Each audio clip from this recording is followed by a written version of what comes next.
is Daily Blast Live. We're talking about what you're talking about. Get real. No. Y'all, just stop. A sham. It's finally here. Drum roll. Welcome to DBL. Happy Friday, everybody. Stephanie Jones, Erica Cobb, Al Jackson. Hey. Who smells fantastic? Is that you? No. It smells great in here. Oh, maybe it's me. Just Friday smells, maybe. Maybe it's Al Jackson. Are you bypassing me? No. Maybe I put a little Lagerfeld on, a little old school for you. Yeah. Little Cool Water cologne. There you go. Yeah. Cool water. Little Johnson baby powder. That's right. We're going back to the Snoop Dogg days. Happy Friday. All right, so the Grammys are on Sunday, and we are getting a look at who is set to take the stage.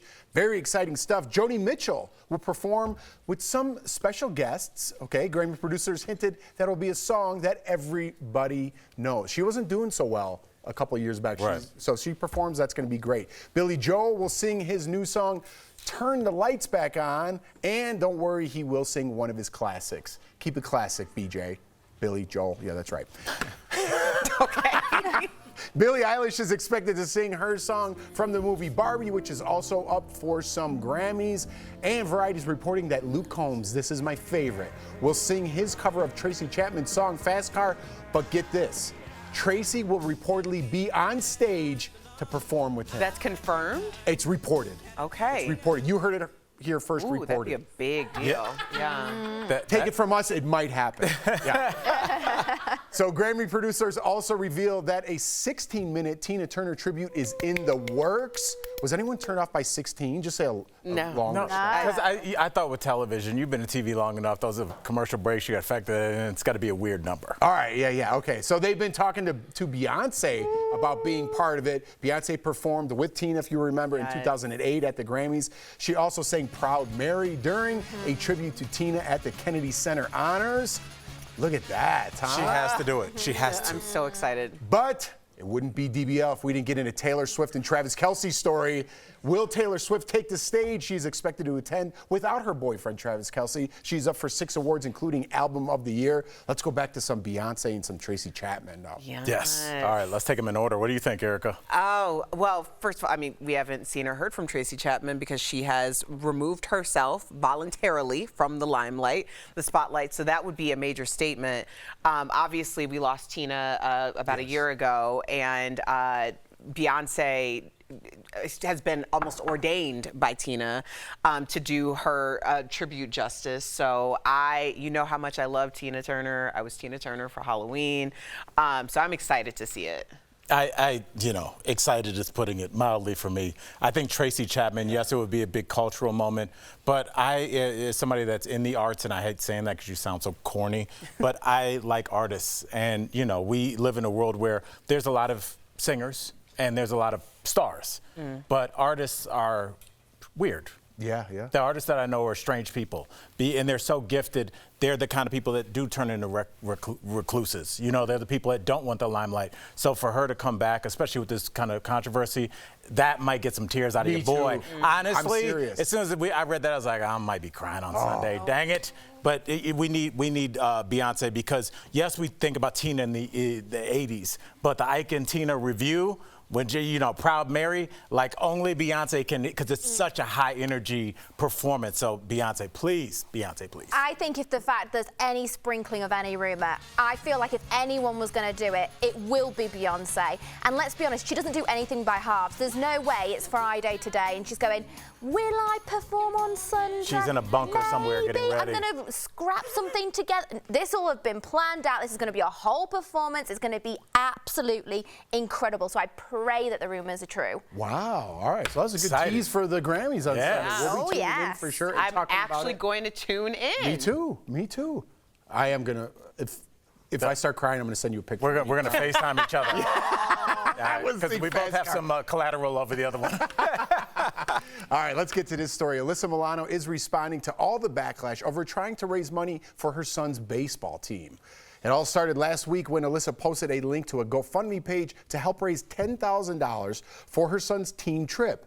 But some people were asking why Alyssa didn't fund the team herself. So on Thursday, she posted this response saying, as much as I'd love to try or pay for the entire team and their families, I cannot afford to do so. Maybe someday. Alyssa also shared some of the negative comments. Get this, people have been writing on her son's Instagram page. He responded with, please get off my page. I'm only 12. That's where we're at right now.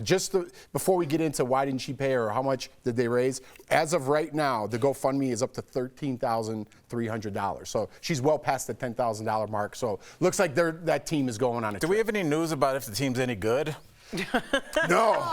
You know, like, look, I'm not throwing money at, at a 4-12 team. I want you got to be 500. Oh my God. I like it. But what do you think, Steph? Because talking with our senior executive producer here, I think I felt like a lot of people where you're like, I know Alyssa Milano. I've known her for years in the public conscious, so I'm assuming she has money coming in from somewhere. But why does that mean she needs to pick up for everybody else?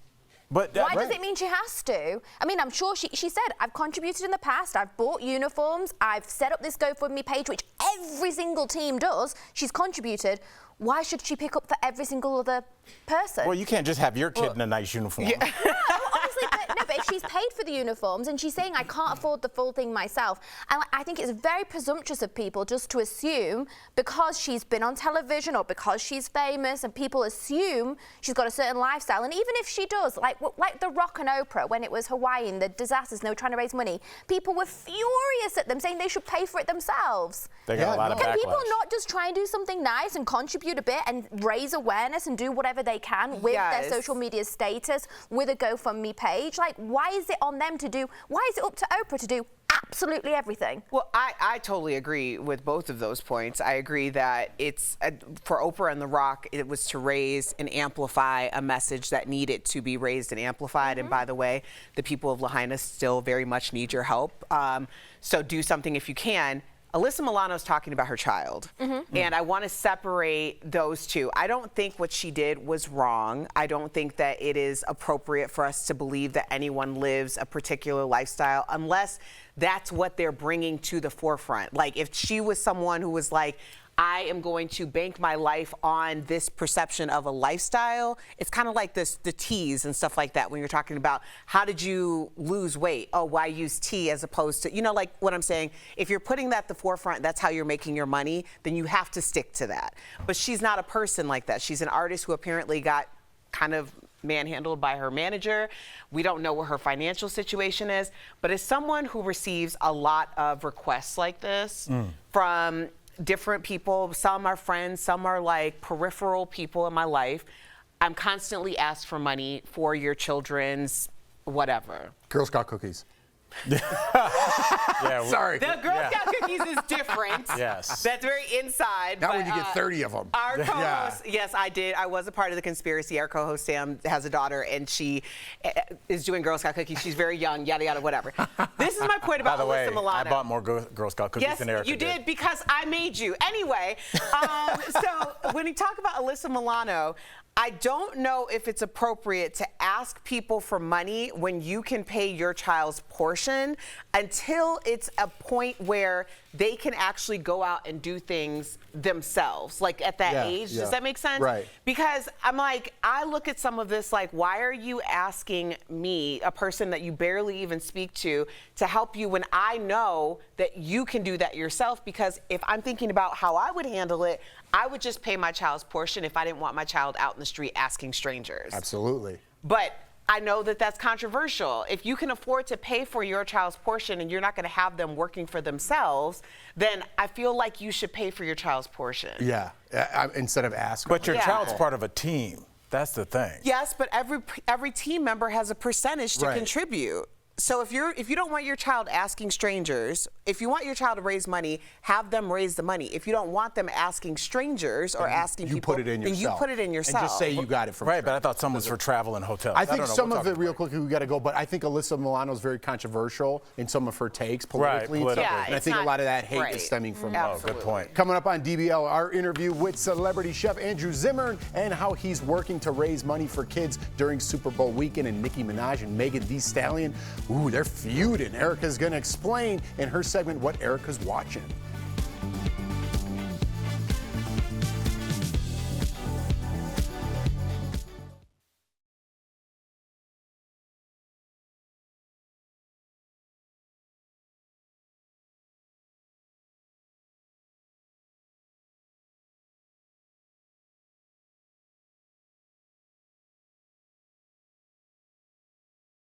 Okay, so we have this. So we have a group chat, and Sam, our other co-host, who's on the show a lot. I don't want it either. I'm gonna eat them. Her daughter Sophie is about to be 7, and she's a Girl Scout. It's delicious. So she sent the link to our group chat. I am a former Girl Scout, so I bought 10 boxes. And then every the year they're group gonna chat come back got for really more? quiet. No. So I said, hey, I think everyone should match my order, which was 10 boxes. So then Al and Jeff got all up in arms via text message about the idea of being shamed into buying these Girl Scout cookies. But then Al ended up buying 11. So now he says that he cares about Sophie more than I care about Sophie because I only bought 10 boxes and he bought 11.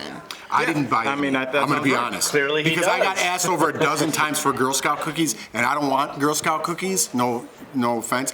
But my kid also signed up for lacrosse, which is super expensive if you don't know. Yeah. And football, which is, I don't know why, expensive. Nobody helped me pay for those. So you buy your own Girl Scout cookies. How about that?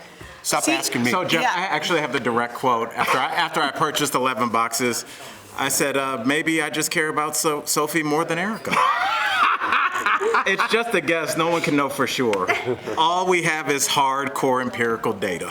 So now Promises kept, blah, blah, blah. I'm sure she cares, just only 10 boxes cares, which is a level of caring. So now I'm known as 10 Box Carica. 10 Box Carica. I think that the goal is because when these 11 boxes come, I can't control What are you gonna do? myself. I was gonna say. I have to come to the station and give them away immediately, or it's going to be real bad. I don't even go to people's houses. I know. So if you go to people, Oh, yeah. we'll send you a link.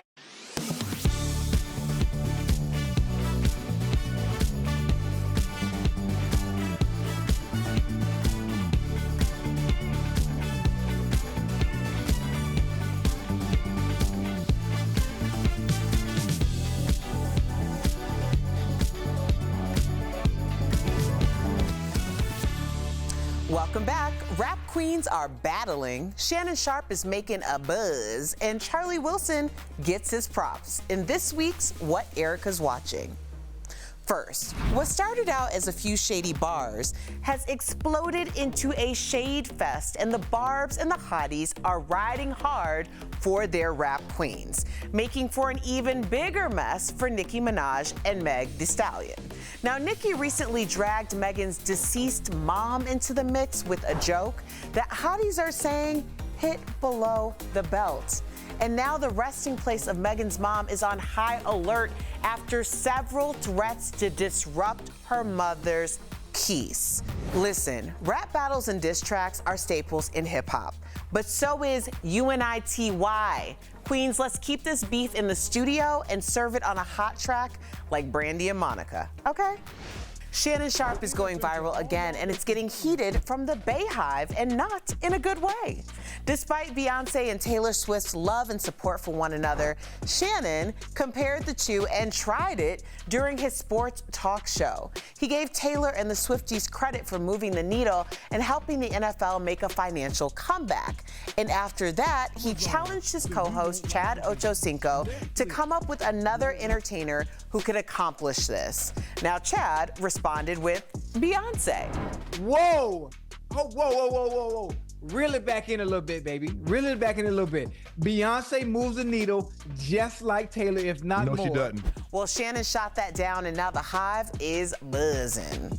Well, the sisterhood between Taylor and Beyonce is proof that both queens have enough star power to eclipse the NFL, okay? Remember Beyonce's halftime show? It was so lit, it ended with a blackout.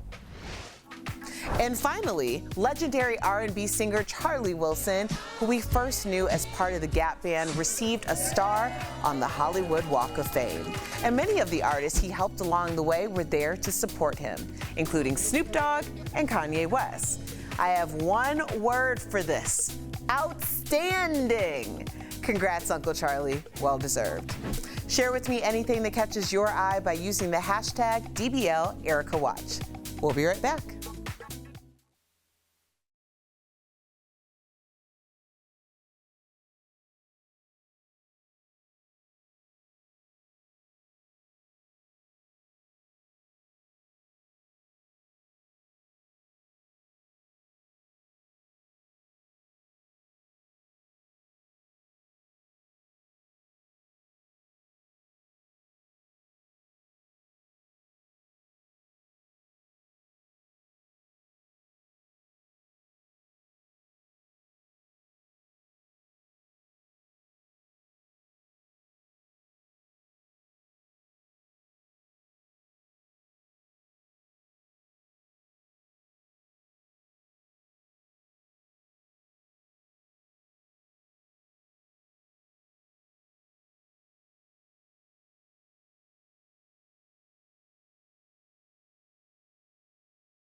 Welcome back. Andrew Zimmer is best known for eating the world's most bizarre foods. And earlier, we talked with him about how he's working to raise money for kids during Super Bowl weekend. Check it out.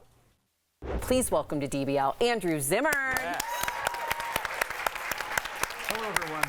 Let's get to it. Taste of the NFL celebrates food and football, two of my favorites. So I have to know, what's on your menu for the big game? After traveling the world and have so much on his plate, what do you eat? Well, I tend to do the very traditional, invite a lot of friends over to the house. I segment things into categories. I think it's very important that you have something in every category. I like to roast something, whether it's a fresh ham, a turkey, a roast beef, and let people slice and serve their own sandwiches. You have to do some kind of chicken wing. We have many recipes on my website. We have so many ideas for different soups and stews, and you should have something that goes into a mug. It's typically chili in most of the country come Super Bowl time. You have to have something in the chip and dip category. So we've bundled different things at andrewzimmern.com. You can actually plug in tailgating, Super Bowl, anything into the search, and you get tons of great recipes. Okay. Well, you're known for trying new and sometimes bizarre foods. So any weird foods we should add to our menu for Super Bowl? Well, I think one person's weird is another person's wonderful. In some parts of the country, oyster chowder in a big pot on the stove would be a very standard sort of thing. Yes. I live in Minnesota. It's not a very standard sort of thing. I don't think the Super Bowl time is a good place to introduce the kids to frogs' legs, right? It's the National Food Day. I mean, for decades, Thanksgiving was the biggest food day in America. Super Bowl Sunday eclipsed that about 9 years ago. It is our biggest food day, so there is no better time to remind people that there is a very large percentage of Americans who don't know where their next meal is coming from. I'm looking above your name in Beaver Creek, Colorado. You're here in Colorado with us. So you know about some snow, and apparently snow is going to be coming to Denver this weekend. So I'm wondering, do you have any good comfort dishes that I could try this weekend and then pretend like I came up with it? Yeah, tons of them. I'm actually at a food and wine event here in Beaver Creek, and then flying out to Las Vegas next Wednesday. And I'm serving black bean chili at my event at Taste of the NFL. It's a very special chili. We start with whole pork shoulder and chop it up and braise that with beans from scratch. We don't open a can, although if it's easier for someone to open a can, so be it. I think at this time of year, if you're using real whole muscle and you're making something that's a braised, meat in a pot, meal in a bowl type of dish, you can't go wrong, whether it's seafood, pork, chicken adobo, you name it, I endorse it. I'm big on soups and stews. Yes. And forage for some mushrooms in your background there. Maybe throw those in the stew as well. That's actually my house, and on the hill behind me is where all the ramps are, and we get lots of mushrooms. The dogs find them every year. Wow. See? I wasn't lying. So we got to get to this. You've been working with the Taste of the NFL for over 20 years now. That's great. What do you love working with them the most? What do you like the most about it? I think the mission is very important. Statistically, we can eliminate childhood hunger in America. It costs about $17 billion a year. That's a rounding error when it comes to our federal government budget. 0.0027. The idea that anyone is still for keeping children hungry, as I said before, is a genocidal choice because it disproportionately affects children of color and female children of color. So I mean, it's a triple whammy there of horrific proportions. Gen Youth specifically aims to end childhood hunger, student hunger. And that's a very important distinction because we have the distribution systems, schools that we're already delivering foods to. So if we get some equipment in there and start cooking meals and allow kids to participate in meal selection for free, 3 meals a day, and 12 months a year, by the way, 365 days, I think that is the right choice. The America that I know and love would find it abhorrent that any child in the greatest country in the history of civilization would ever go hungry. Well said, yes. I think Gen Youth is doing incredible work.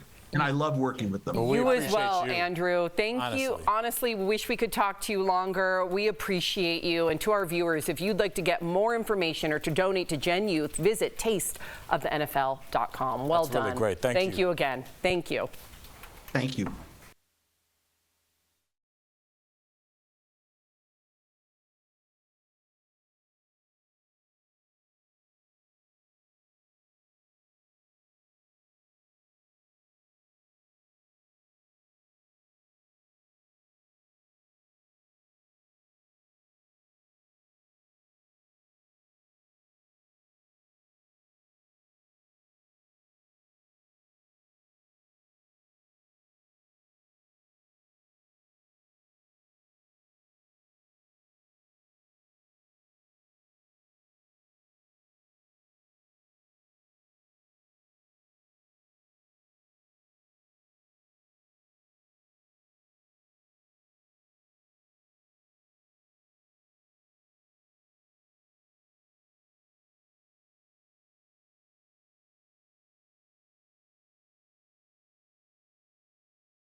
This February, enter the Sandals Blue Valentine Giveaway to win an all-inclusive vacation to the brand new Sandals St. Vincent and the Grenadines or any Sandals resort of your choice. Watch DBL every day for a word of the day. Then enter at dailyblastlive.com/sandals for your chance to win a 4-day, 3-night escape for 2. The winner will be announced on DBL February 28th. Today's Sandals word of the day is sand. All right, welcome back. Before we go, we got to get this story in. Leave it to Larry David to pick a fight with Elmo. The Muppet made headlines this week after he posted a message asking how they're doing. Well, doesn't seem Larry's doing too good. Take a look. Oh! love Elmo, don't you? Oh my God. Mr. Larry, Elmo liked you before. Ask permission before you touch people, Larry. Go ahead. Say you're sorry. Elmo, Larry? I just want to apologize. Thank you, Larry. That's very big of you. Elmo accepts your apology, Larry. Thank God. What did he And say? Louis, will you drop the lawsuit? Elmo accepts your apology. I love it. And the new season of Curb Your Enthusiasm starts on Sunday as well. So get the Curb in. Super Bowl. The Grammys, gonna get a little Larry David. Look how Jeff lights up when he talks about Curb. Like that is yours. I associate that show with you. Because it's I don't know, it's just funny and it's harmless. Like some people are gonna get worked up that Elmo got choked. Right. Like people are gonna be offended by that. Yeah, but that's the best thing about comedy is it takes serious subjects. We acknowledge it's serious. We don't want to hit anybody, but at the same time, you got to release that pressure valve a little bit, and that's what Larry does. That's so the shout world. out. That's the world I live in. Yeah, I love it. Not choking people, but the funny side. Sometimes. Sometimes. And also, what did Elmo do to deserve that? I'm on Larry's side.